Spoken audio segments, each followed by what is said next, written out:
Chapter 1. The First Step.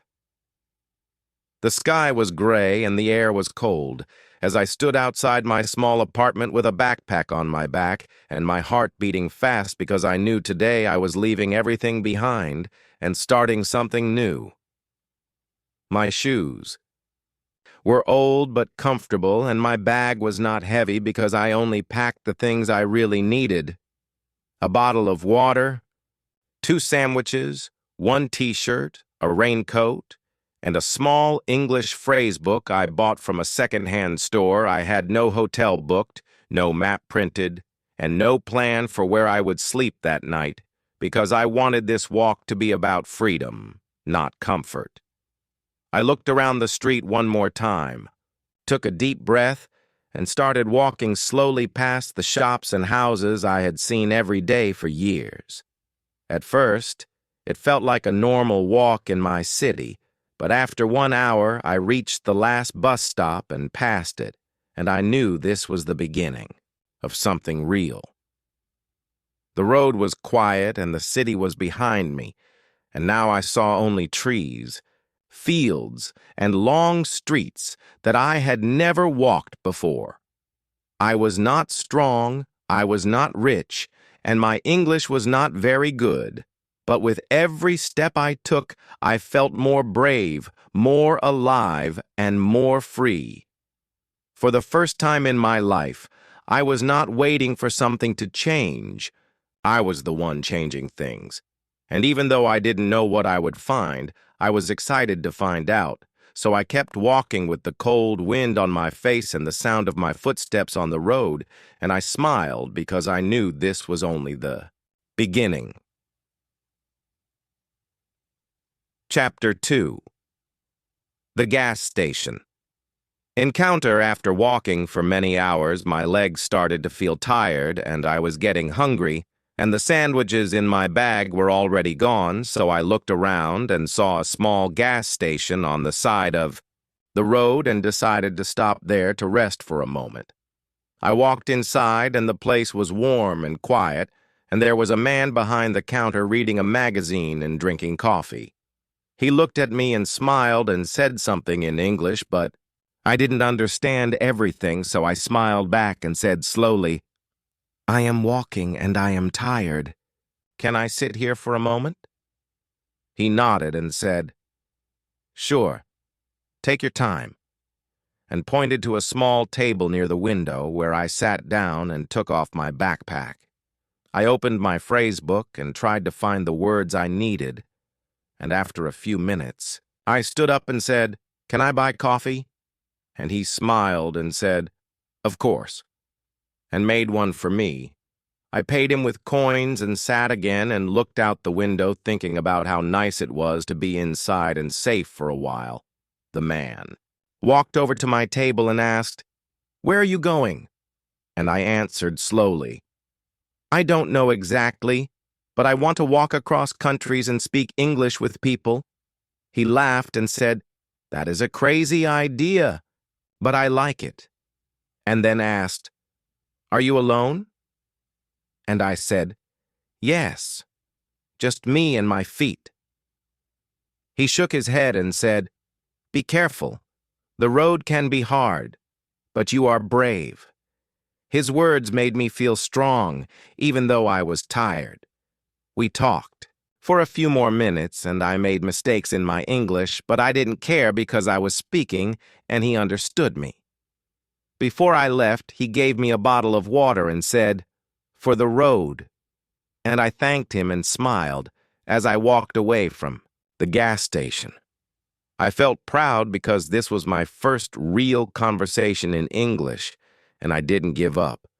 It was not perfect, but it was real, and that small moment gave me the courage to keep going.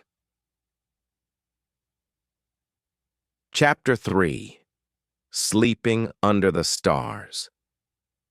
The sun was slowly going down, and the sky started to turn orange and pink as I walked through a small village with only a few houses and no hotels or guest houses in sight, so I knew I had to sleep outside for the first time in my life. I walked to the edge of the village and found a quiet place near a group of trees where the grass was soft and dry and the road was not too close. I sat down and took off my shoes and stretched my legs and looked up at the sky that was now full of stars because there were no big lights around and everything was peaceful and still.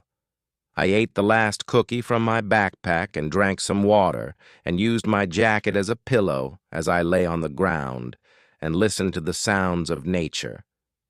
Birds, wind, and something far away that I couldn't recognize.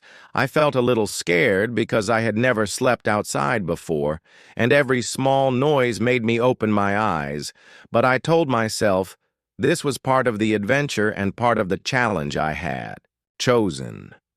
I thought about the man from the gas station and how kind he was to me, even though I was a stranger with bad English, and I smiled because I knew there were good people in the world. Before I fell asleep, I opened my phrase book and read a few more words under the stars just to keep learning and to remind myself that every small step was part of something bigger. The ground was not comfortable and the night was cold, but I didn't complain because I knew I was doing something important. I was becoming stronger, not just in my body, but also in my mind.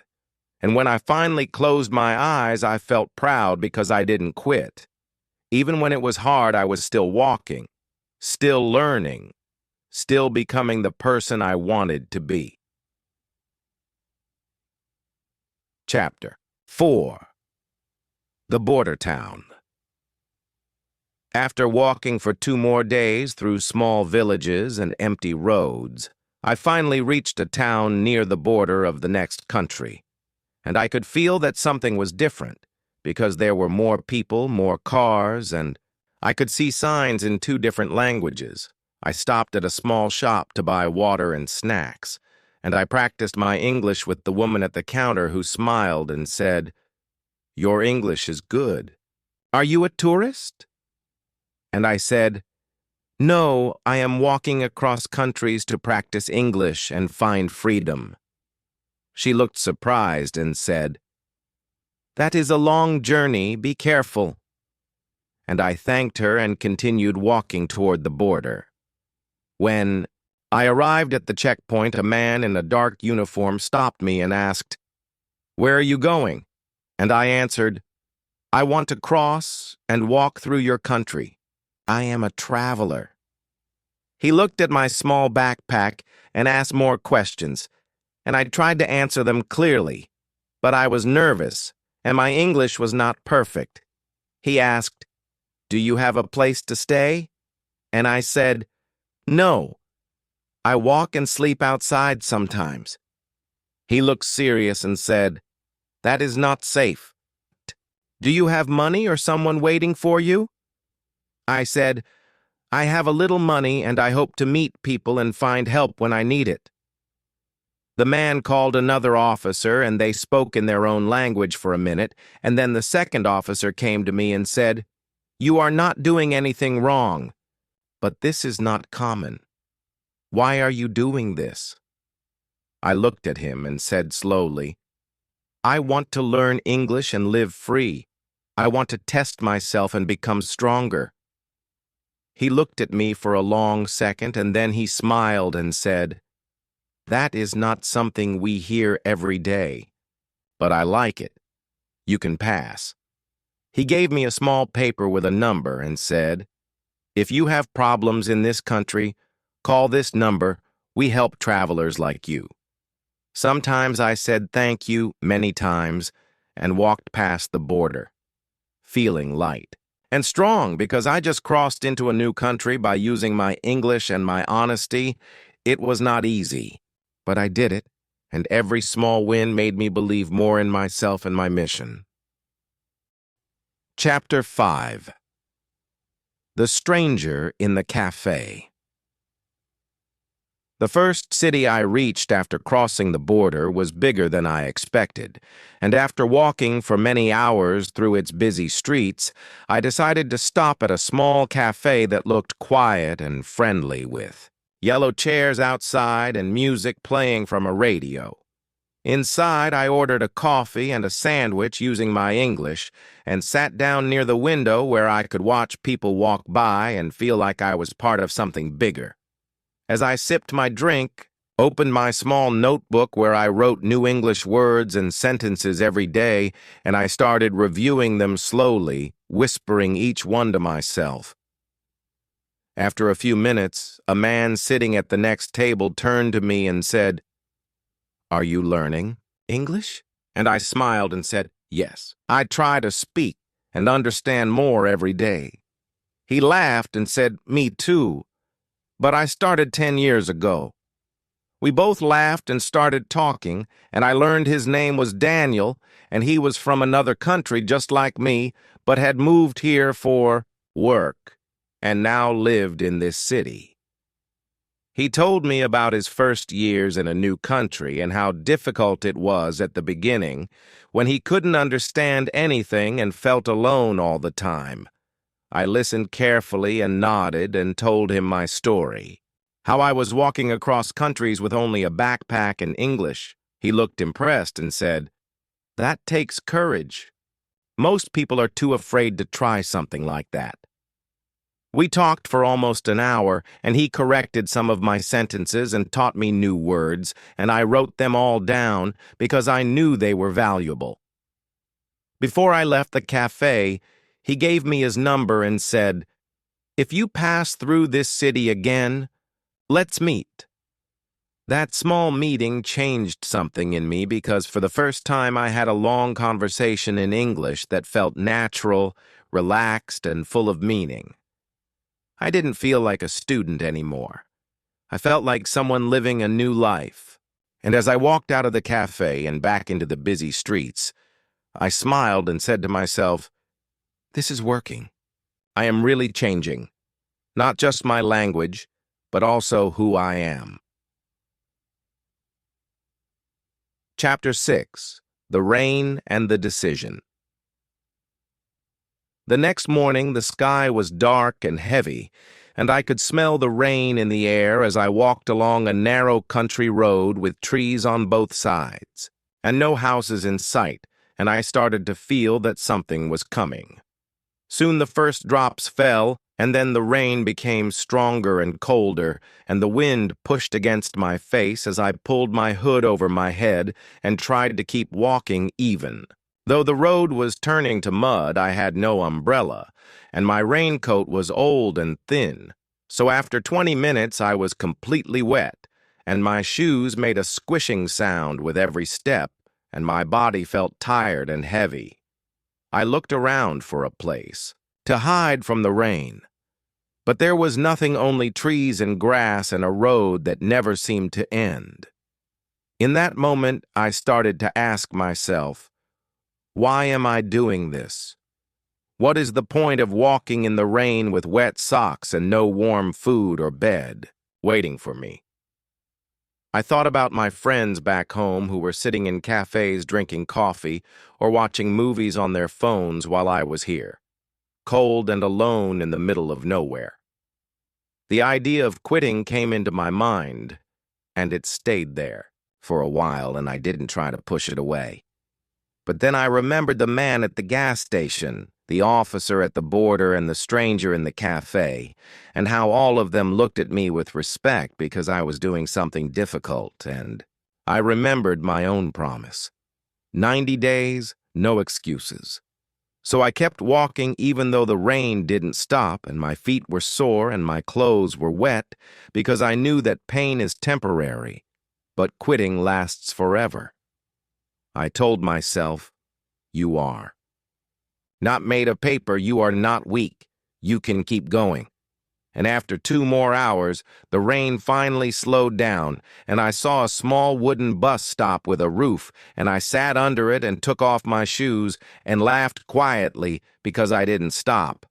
I was still here, still walking, still learning.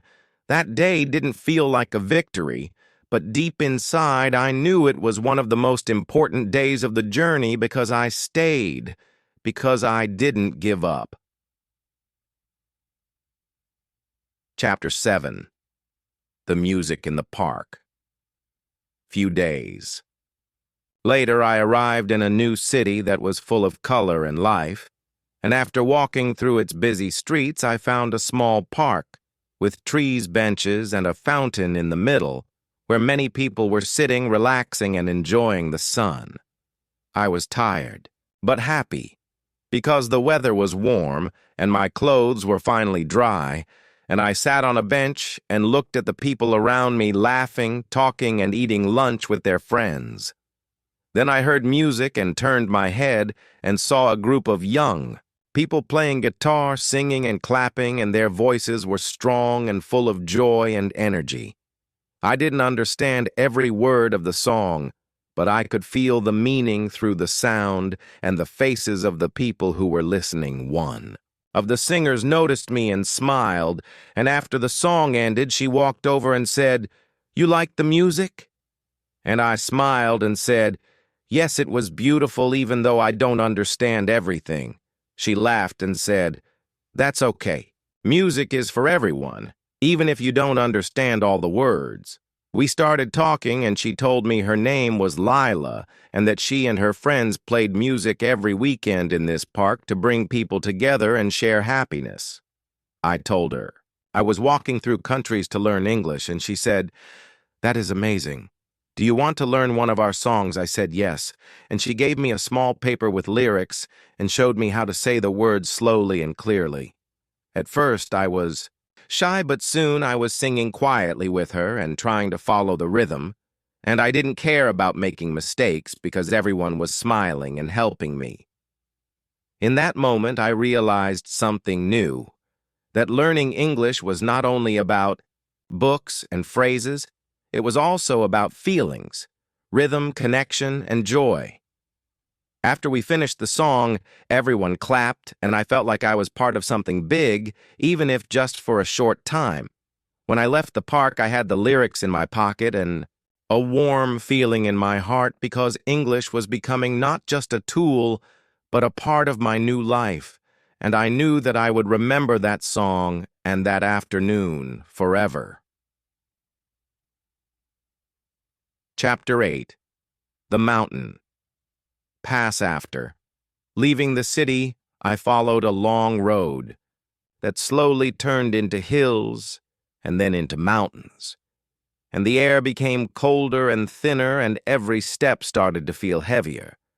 But I kept going, because I knew this part of the journey would test both my body and my mind. The path was narrow and rocky, and I had to walk carefully to avoid slipping and falling, but the view was beautiful, with trees all around and birds flying high in the sky and clouds moving slowly over the peaks. I walked for hours without seeing anyone, and the silence made me feel both calm and alone, and I started thinking about how far I had come and how much I had already learned. But just before the top of the mountain, I saw a small sign that said, "Dangerous trail ahead, closed to public," and my heart dropped, because this was the only path I knew, and turning back would mean losing a full day. I sat on a rock and looked at the map on my phone, but the signal was weak, and I couldn't find another clear way, so I decided to wait and think. Then I saw a group of hikers coming from another direction, and I walked toward them and said, "Excuse me, can you help me? I don't know what to do." They looked surprised, but one of them smiled and said, "Your English is good. What's the problem?" I showed them the sign and the map and asked, "Is there another way to cross this mountain?" They talked for a moment in their own language. Then one of them said, "There is an old trail to the left. It's longer but safer, and you can reach the next village before sunset. If you walk fast." I said thank you many times and followed their directions, and after some time I found the trail they described, and it was not easy, but I was glad I asked for help. Without English, I would have stood there lost and confused, but now I could speak, ask, understand, and continue. When I finally reached the top of the mountain, I stood there for a moment and looked at the world below, and I smiled because this time English didn't just help me learn. It helped me move forward. It helped me survive. Chapter 9. The message from Hurrit was late in the evening when I finally reached a small village at the bottom of the mountain, and I found a little bench near the main square where I sat down to rest my legs and check my phone to see if I had any messages. The signal was weak, but after a few seconds, one message loaded and I saw her name on the screen, and my heart started beating faster because I didn't expect to hear from her again. So soon I opened the message and read, "Hey, I don't know where you are right now, but I just wanted to say that I think about you sometimes and I really admire what you're doing. I hope you're okay." I couldn't stop smiling because even though it was just a few short sentences, they meant everything to me. She was the reason I started this journey, and even now, after walking for weeks and learning so much, her words still gave me energy and hope. I remembered the day we met at the conference when she stood in front of me with her soft voice and kind eyes, and told me she lived in Chicago and worked in design, and loved people who chased their dreams. I remembered how shy I felt because my English was so bad, but she still listened, smiled, and told me I had something special, and that I just needed to believe in it. That memory stayed with me all through my journey, and now her message felt like a small light in the dark, reminding me why I was doing all this. I didn't know if I would ever see her again, or if this message meant more than just kind words. But I knew one thing: I would keep walking, keep learning, and keep growing. Because love is not always about being together sometimes. It's about becoming the best version of yourself, so that if life gives you a chance again, you are ready. I looked up at the stars, took a deep breath, and whispered, "Thank you." Then I smiled and got ready to continue my journey in the morning. Chapter 10. The Interview. 2 weeks later, I entered a bigger city where people walked fast, and the buildings were tall and modern, and everything felt busy, loud, and full of opportunity.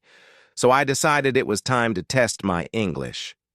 In the real world, I had heard about a local company that sometimes hired travelers for part-time jobs.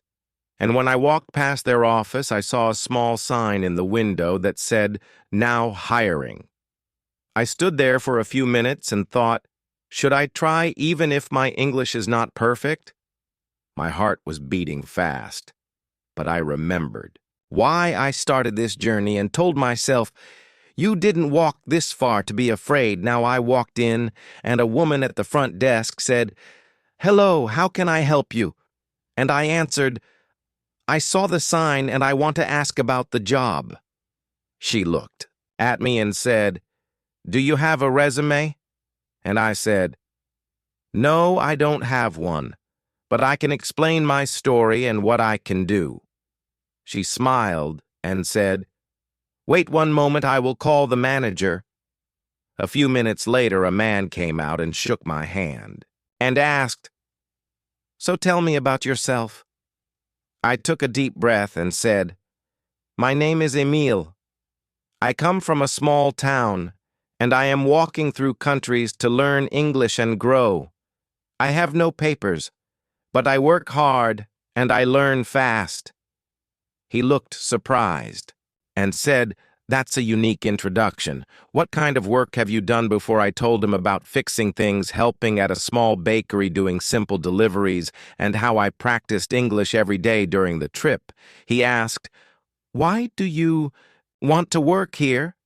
And I said, "I want to test my English in real situations, and I want to be useful even if it's only for a short time." He nodded and said, "We usually need someone who can talk to customers. Are you comfortable with that?" I smiled and said, "I may make mistakes, but I will give my best and I will improve every day." He paused for a moment, then said, "You know what, I like your attitude. Let's try for 1 week and see how it goes." I said thank you, and shook his hand and walked out of the building with a smile on my face, because for the first time I got something not because of luck, but because of my words, my effort, and my story. English was not perfect, but it was working. And so was I. Chapter 11. 1 week later. 1 week later, I was still working at the small shop, and even though every day brought new challenges, I felt more alive than ever, because I was speaking English every hour and learning not just from books, but from real people and real problems. On the first day I was nervous and my hands were shaking when I tried to greet the customers, but I smiled and said, "Hello, how can I help you?" And most of them smiled back and spoke slowly when they noticed my accent. Of course, I made mistakes. Sometimes I said the wrong word or didn't understand what someone wanted, but every time that happened I said, "Sorry, can you say that again?" And they always helped me. My boss watched me carefully, and after the second day, he said, "You are doing better than I expected. Keep it up."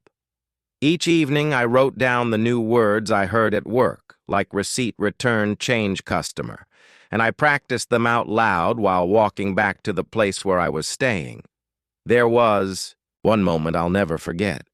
An old woman came to the shop and asked for help finding a gift for her grandson, and I listened carefully and then showed her a few options and explained them all in simple English. When she chose one and paid, she looked at me and said, "Thank you, young man. You explained everything so well. I wish more people were like you." Her words stayed with me all day and made me feel proud, because just a few weeks ago, I was walking in the rain with wet socks and no direction. Now I was helping people in a new language in a new place and feeling more confident with every sentence I spoke. By the end of the week, my boss called me and said, "I want you to stay longer if you can." I smiled and said, "Thank you, I want to stay too." That night, I looked at myself in the mirror and whispered, "You're doing it, you really are." Not because I had perfect grammar or a perfect life, but because I kept going and never stopped trying. And that made all the difference. Chapter 12. The Unexpected.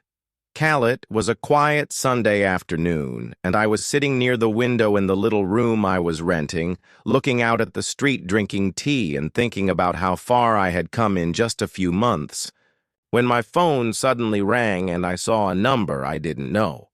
I hesitated for a moment, then answered, and heard a familiar voice say, "Hi, Emile, this is Anna from the conference. I don't know if you remember me." My heart stopped for a second, and I quickly said, "Yes, of course I remember you. How are you?" She laughed and said, "I'm good. I just heard from a friend that you were in the city and I couldn't believe it, so I wanted to call and see if it's true." I told her everything, how I had walked for weeks, learned English every day, worked in the shop, and tried my best to change my life. There was a short silence, and then she said, "That's incredible. I'm really proud of you." I smiled and looked down at my notebook, where I had written my first English words, and thought about how hard the beginning was and how far I had come. Then she said, "I know this is sudden, but do you want to meet for coffee?" I didn't even need to think. Yes, I would love to. That evening we met in a small cafe near the city center, and we talked for hours, all in English, and I understood almost everything. And when I didn't, she helped me gently. She said, "You're different now, more confident, more real," and I said, "English changed my life. But more than that, this journey helped me find myself." When I walked home that night, The air felt warmer. The city lights seemed softer, and everything around me felt like it had meaning. I wasn't just a boy with a dream. Anymore, I was someone who made it real. Epilogue. 3 months ago, I didn't speak English today. I speak it every day. 3 months ago, I didn't believe in myself. Today I do. This journey wasn't only about language. It was about becoming the kind of person who doesn't give up. So if you're listening to this and you think it's too hard or too late, remember my story. If I can do it, you can too.